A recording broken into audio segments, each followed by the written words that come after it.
BFM Business, BFM Crypto, le club.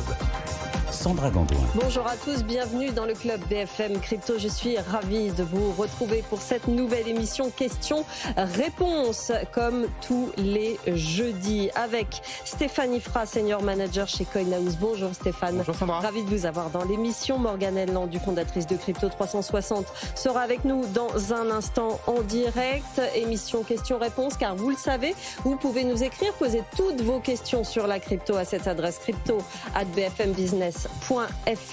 On vous répond les jeudis de 15h à 15h30.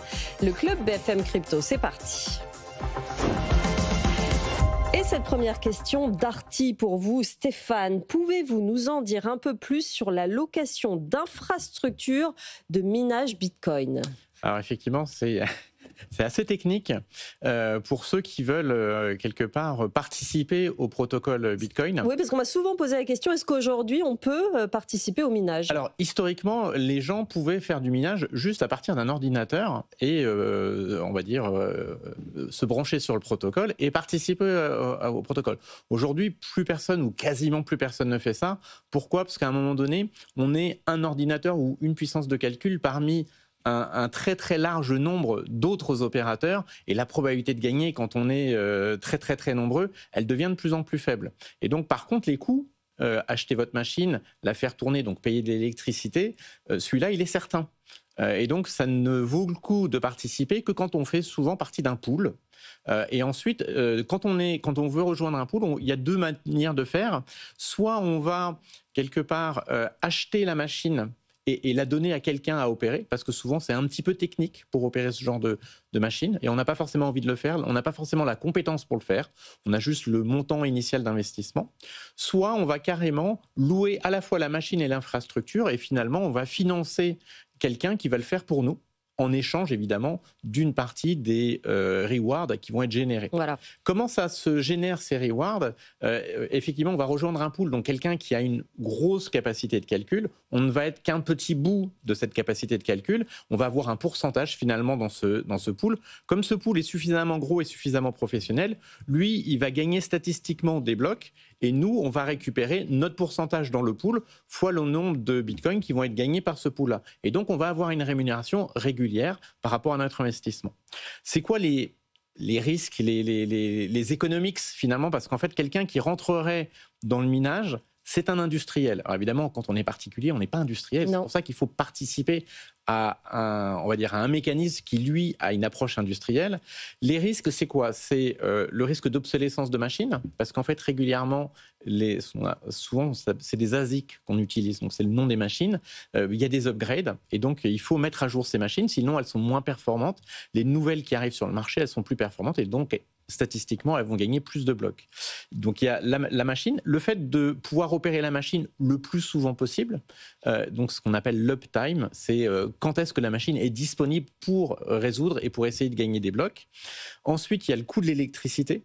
Pour le coup, c'est une très grosse partie des coûts d'exploitation, c'est l'électricité. Oui. C'est pour ça que des entreprises de minage très professionnelles, souvent, sont dans des endroits où l'électricité coûte pas cher. Donc là, pour le coup, c'est très, très technique. Il faut comprendre comment marche le réseau électrique. Où est-ce qu'il y a des endroits où je peux acheter mon électricité moins cher qu'à d'autres endroits. Donc typiquement, on se met souvent sur les surplus d'énergie d'ailleurs. Exactement, dans ces endroits-là. Fait, à ces moments-là, quand il y a un surplus d'énergie, le réseau n'est pas capable de l'absorber, et donc ils sont prêts à payer souvent pour que des gens prennent cette électricité, en font ce qu'ils veulent, mais surtout qu'elle n'aille pas dans le réseau, parce qu'une fois qu'elle est produite, il faut la mettre quelque part. Et donc voilà, donc il y a une partie très technique qui est où est-ce que je vais trouver la source d'approvisionnement d'électricité la moins chère. Donc là, c'est pareil. En tant que particulier, on n'est pas capable de le faire. Donc, si on voulait opérer chez nous, on aurait une machine, 2 machines, 3 machines, pas grand-chose. Donc, très, très peu de probabilité de gagner. Ensuite, on payerait très cher notre électricité parce qu'on l'achèterait à EDF, à Engie, à notre opérateur local. Et en plus, il faut être capable, techniquement parlant, de faire tourner ces machines-là. Certes, il y a des tutos.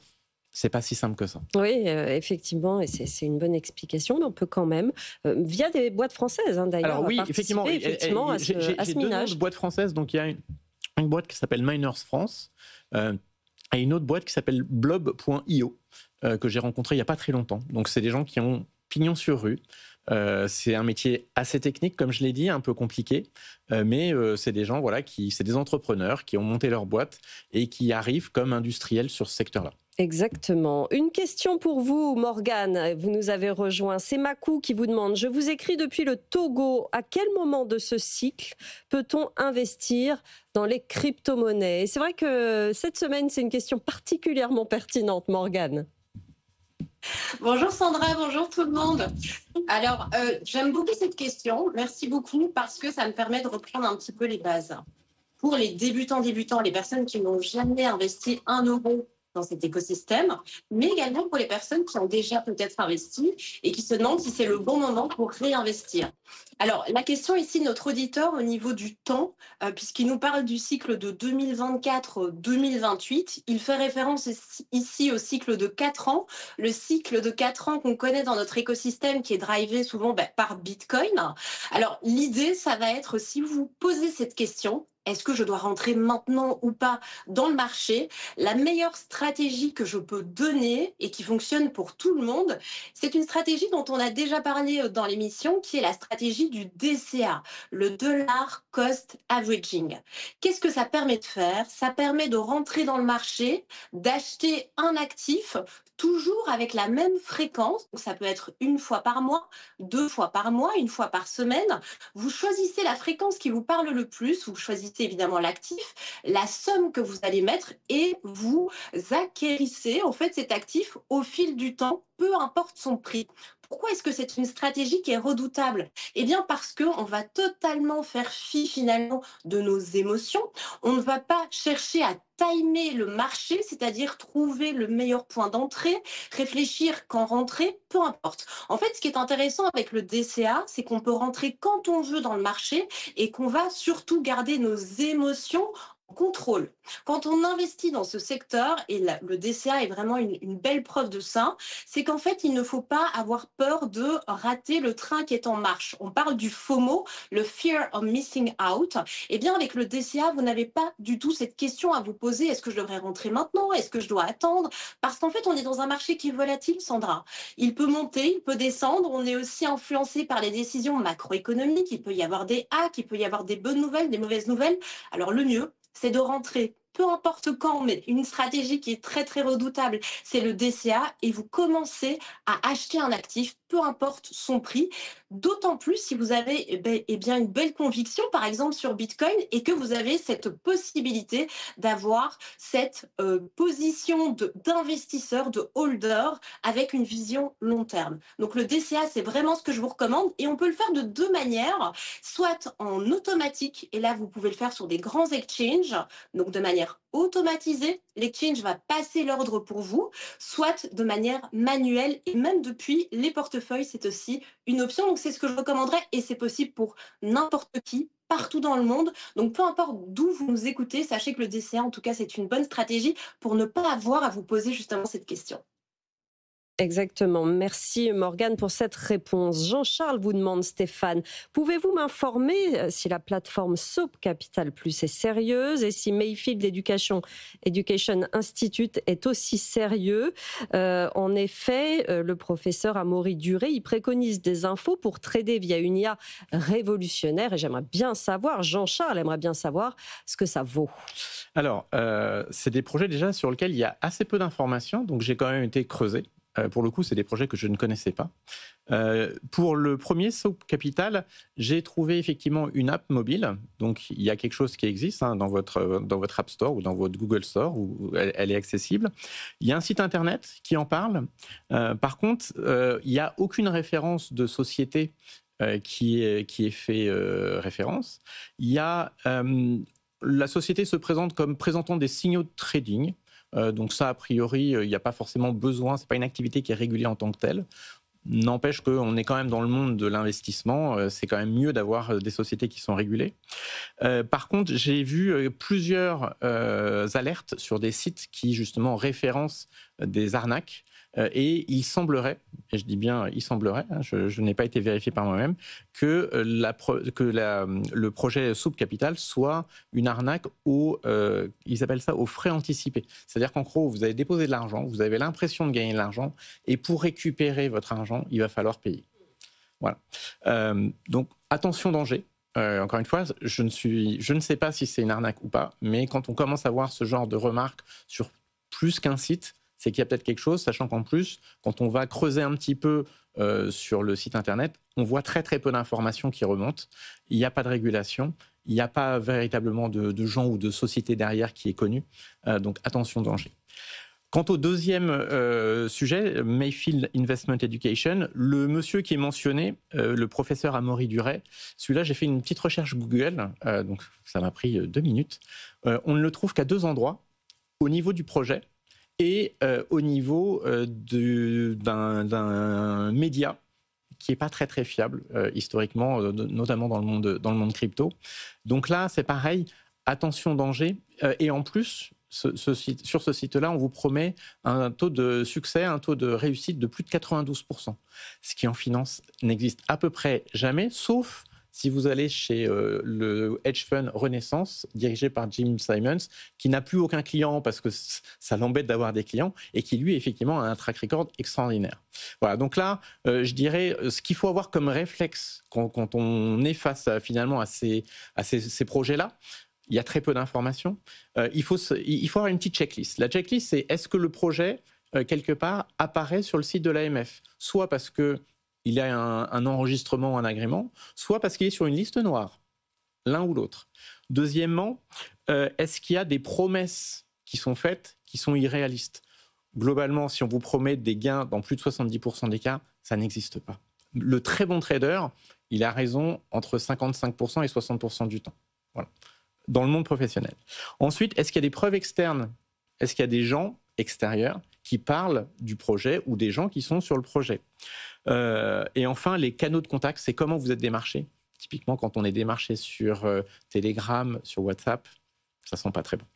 C'est bien d'avoir donné comme ça une petite liste. C'est toujours très bon d'avoir des petits réflexes pour ne pas se faire avoir les bons réflexes dans la crypto et se faire accompagner le plus souvent quand on ne sait pas. Morgane, cette question de Jérôme. Des acteurs comme Robinhood laissent sous-entendre une tokenisation de l'immobilier US. Est-ce utopique ou réaliste? Avec quels actifs ou partenaires cela serait-il possible? Totalement. Alors, Robinhood, peut-être pour spécifier qui est Robinhood. Robinhood, c'est une plateforme, en fait, c'est une application qui permet non seulement d'acheter des cryptos, mais également d'acheter des actions. Alors, Robinhood existe depuis plusieurs années, mais ils ont eu un effet de mouvement assez important au niveau de l'utilisation finalement de cette application, souvent par un public de jeunes investisseurs pendant la pandémie. Alors, Robinhood, ils ont quand même posé des actes assez symboliques au niveau de leur volonté de rentrer encore un petit peu plus dans notre marché des cryptos, notamment en faisant l'acquisition de Bitstamp, qui est une plateforme d'achat et de revente de cryptos. Et effectivement, Robinhood s'intéresse fortement aujourd'hui au marché de la tokenisation. Alors pourquoi? Il faut se rendre compte que la tokenisation, déjà, qu'est-ce que c'est? Je le rappelle, dans notre écosystème, c'est une catégorie qui est sous le nom de Real World Asset. Donc c'est cette capacité d'avoir des biens du monde réel.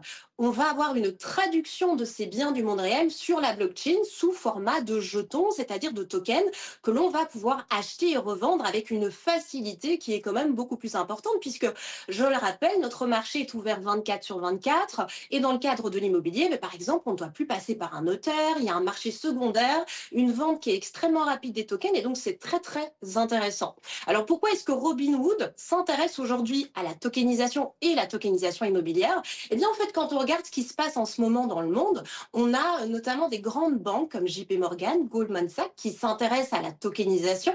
Tokenisation immobilière, on a notamment Eric Trump, le fils de Donald Trump, qui a donné une interview pour CoinDesk et qui a expliqué que eux s'intéressent très fortement à la tokenisation immobilière parce que, je le rappelle, ils ont un grand parc immobilier. Et alors, petit contexte, je suis à New York actuellement, c'est pour ça que je ne suis pas avec vous sur le plateau. Et hier, j'ai été à un événement de Solana, qui est une blockchain L1, et ils ont en fait un rez-de-chaussée dans le quartier financier de New York qui s'appelle Wall Street. Ils sont au numéro 35 à Wall Street. Et en fait, hier, il y avait une soirée pour expliquer un petit peu ce qu'était Solana. Et c'est intéressant, cet acte symbolique d'avoir un rez-de-chaussée dans Wall Street. Et juste en face de cet événement où j'étais hier, il y avait effectivement le building des Trump. Et donc, j'ai trouvé ça assez marrant à noter, ce lien, puisque je le rappelle, Solana, c'est comme la blockchain qui avait été utilisée par Donald Trump pour lancer son propre token, ainsi que le Melania Trump. Donc, c'est intéressant ce pont entre le monde traditionnel financier et le monde de la blockchain. Mais effectivement, il y a des grands acteurs aujourd'hui qui s'intéressent au monde de la tokenisation immobilière. On a Eric Trump et ils vont forcément utiliser leur World Liberty Financial, qui est la plateforme DeFi qu'ils ont créée, avec leur stablecoin, l'USD1. Donc Robinhood, eh bien, il veut monter dans le train qui est en marche. Parce qu'en fait, on se rend compte qu'il y a une grosse demande pour la tokenisation. Et la tokenisation de l'immobilier, c'est en fait la suite logique. C'est ce que le PDG de Robinhood a dit lors de Token 2049 à Singapour. Et ils vont créer leur propre plateforme qui va s'appeler la Robinhood Market, qui va permettre l'achat et la vente d'actifs tokenisés et donc aussi des actifs immobiliers. Et ce qu'ils vont faire au niveau des partenariats, c'est qu'ils ont déjà annoncé qu'ils vont faire un partenariat avec l'USDC, donc le stablecoin qui est émis par Circle, avec Coinbase qui est derrière. Et ils ont une volonté forcément de proposer finalement de l'immobilier tokenisé, parce qu'en fait, pour eux, il faut se rappeler l'ADN de Robinhood. Qu'est-ce que c'est ? C'est en fait de démocratiser l'investissement pour les jeunes investisseurs souvent. Et donc l'idée de pouvoir acquérir avec un investissement de départ qui est plus faible, par exemple $1000, Eric Trump avait prononcé, on verra ce que Robinhood va proposer, et bien avec un petit capital aujourd'hui, des investisseurs pourront avoir accès à des biens immobiliers dont ils n'auraient jamais pu avoir l'accès par eux-mêmes. Et donc ça va vraiment ici avec l'ADN de Robinhood, et ce sera via l'USDC Circle qui est compliant MiCA pour nous les Européens au passage. Mais clairement ça a été annoncé, donc c'est pas du tout utopique, c'est une réalité, et ça va arriver très prochainement chez Robinhood. Pour eux, l'immobilier tokenisé, c'est comme la tokenisation des actions. Et je tiens à rappeler que Robinhood permet l'achat d'actions tokenisées depuis 2025, tout comme sur la blockchain de Solana, d'ailleurs via Redium, dont j'avais déjà parlé dans l'émission. Mais ils le permettent aussi. Donc, le fait qu'ils soient dans un mouvement un petit peu plus amplifié sur la narrative de la tokenisation, ça fait vraiment sens. Merci beaucoup Morgane pour cette réponse à Jérôme. Jean-Luc vous demande, Stéphane, j'ai acheté de la crypto Solana, je ne la vois pas décoller par rapport aux autres. Pourquoi et est-ce que je dois vendre ? Alors c'est une bonne question. Ça rejoint un petit peu tout à l'heure la question sur le cycle sur laquelle Morgane est intervenue, où effectivement, historiquement, dans le monde des cryptos, il y a un cycle de 4 ans. Qui a été historiquement surtout lié finalement à qui était présent sur ce marché-là, et notamment ceux qui drivaient réellement le prix, c'était souvent les entreprises de minage. Pourquoi ? Parce que c'était les gros intervenants, c'est des gens, je l'ai expliqué tout à l'heure dans le minage, hein, il y a des coûts, et à un moment donné, le revenu c'est quoi ? C'est les bitcoins qu'on a gagnés. Eh ben, il faut quand même payer ses coûts, donc il faut vendre ses bitcoins et payer son électricité, payer ses machines, payer des salaires par exemple. Et donc, quelque part, ces gens-là étaient ceux qui, de manière prépondérante, avaient une influence sur le marché, parce que c'était les plus gros, tout bêtement. Et donc, tous les 4 ans, ils voyaient leur rémunération en Bitcoin être divisée par 2, hein, ce qu'on appelle le phénomène de halving, qui la dernière fois a eu lieu en avril 2024. Et donc, tous les 4 ans, ça baissait. En ce moment, ils sont à peu près sur une génération de 3500 Bitcoins par semaine. Qu'ils vendent quasiment intégralement. Moi, je suis le nombre de bitcoins détenus par les mineurs. Ça fait très longtemps que globalement, à quelques milliers près, ça ne bouge plus. Donc, ça veut dire que toute la production, elle est vendue. 3500, si on regarde maintenant les investisseurs institutionnels qui sont arrivés sur le marché des ETF, et on en a beaucoup parlé depuis janvier 2024, ces gens-là peuvent acheter ou vendre en fonction des semaines quelques dizaines de milliers de bitcoins. Donc on voit bien que quelque part, là où on avait le driver du cycle de 4 ans, qui était plutôt les mineurs, aujourd'hui ces mineurs, quand on les compare aux investisseurs institutionnels, ils sont devenus beaucoup plus petits. Pas énormément plus petits, mais quand même beaucoup plus petits. Mmh. Et donc quelque part, le cycle, on peut se poser la question de savoir s'il est fini, pas fini. Il y a plein de débats en ce moment dans la communauté. Et donc, soit effectivement, il est fini, et le cours de notre auditeur va être compliqué à récupérer tout de suite, et potentiellement il y aura peut-être un cycle baissier avant de le récupérer. Soit le cycle est cassé, et là, on espère que ça continue. Simplement, si maintenant on se dit le cycle il est beaucoup plus lié aux investisseurs institutionnels, il va falloir regarder ce qui se passe sur le marché des investisseurs institutionnels et est-ce qu'il y a une crise financière qui s'annonce ou pas sur ce marché-là. Or aujourd'hui, les indicateurs, on va dire aux US, sont plutôt pas trop négatifs, même si sur l'emploi ça commence à patiner un petit peu. Par contre, ça fait très longtemps qu'on est dans un cycle haussier. Quand on regarde le marché, il est tenu par par un nombre très très petit d'entreprises qui sont dans l'intelligence artificielle. C'est vraiment là qu'a été concentrée la valeur. Et du coup, le marché est devenu un petit peu fragile. Et donc, le risque, il est quand même que ça aille un petit peu moins bien. Et d'ailleurs, quand on regarde le cours récent sur Bitcoin et sur Ether, Bitcoin, on est passé très marginalement sous les 100 000 dollars il n'y a pas très longtemps, il y a 1 ou 2 jours. On est monté au plus haut à 126 000 dollars autour, si ma mémoire est bonne. Donc on a perdu une vingtaine de %. C'est la définition du bear market dans le monde financier traditionnel. En crypto, 20%, c'est rien. Mais dans le monde financier traditionnel, 20%, c'est la définition du bear market. Ethereum a, lui, beaucoup plus baissé. Et quand on regarde les autres altcoins, y compris Solana, on va dire l'analyse technique est moins favorable. Après, encore une fois, l'analyse technique, c'est qu'un élément parmi plein d'autres. Aujourd'hui, le marché, il est plus drivé par les investisseurs institutionnels. Solana, ça tombe bien, il y a des ETF qui commencent à sortir. Donc, potentiellement, il pourrait y avoir un flux des investisseurs institutionnels vers Solana.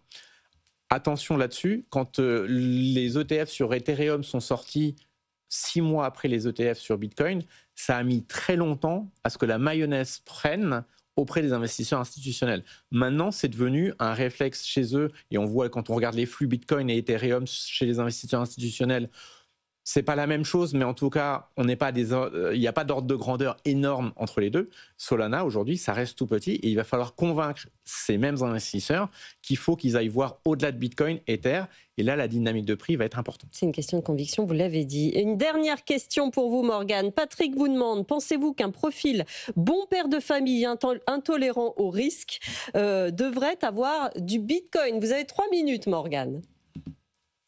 Totalement. Alors, je pense que concrètement, si on s'intéresse à notre écosystème et qu'on a un profil bon père de famille, c'est-à-dire qu'on n'est pas très tolérant finalement au risque, peut-être même que Bitcoin, c'est le seul actif de notre écosystème qui devrait intéresser ces profils-là. Pourquoi ? Premièrement, je le rappelle, Bitcoin, c'est le premier actif et c'est celui qui a un track record, un historique le plus long.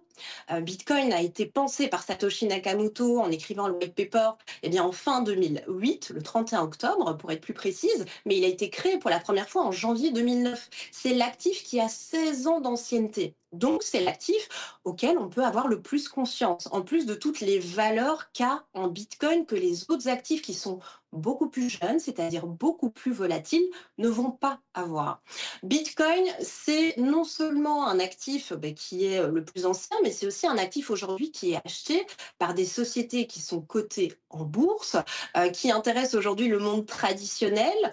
Bitcoin va être acheté et est déjà acheté par certains pays, donc des pays entiers achètent quand même Bitcoin. Donc pour un profil qui a peut-être de l'immobilier ou de la bourse et qui n'est pas tolérant au risque, aujourd'hui, posséder du Bitcoin, et même si c'est une petite part, je le rappelle, on ne doit pas acheter un Bitcoin entier parce que au prix actuel, peu de gens pourraient se le permettre. On peut acheter des petites parts de Bitcoin et même si c'est simplement 1% par exemple de votre patrimoine au sens large, dans une optique de diversification, aujourd'hui, Bitcoin, il a toute sa place. C'est aussi l'actif avec lequel finalement on peut avoir une projection, la probabilité que Bitcoin sera toujours là en 2030 et au-delà, elle est quand même beaucoup plus grande que la plupart des autres actifs de ce secteur.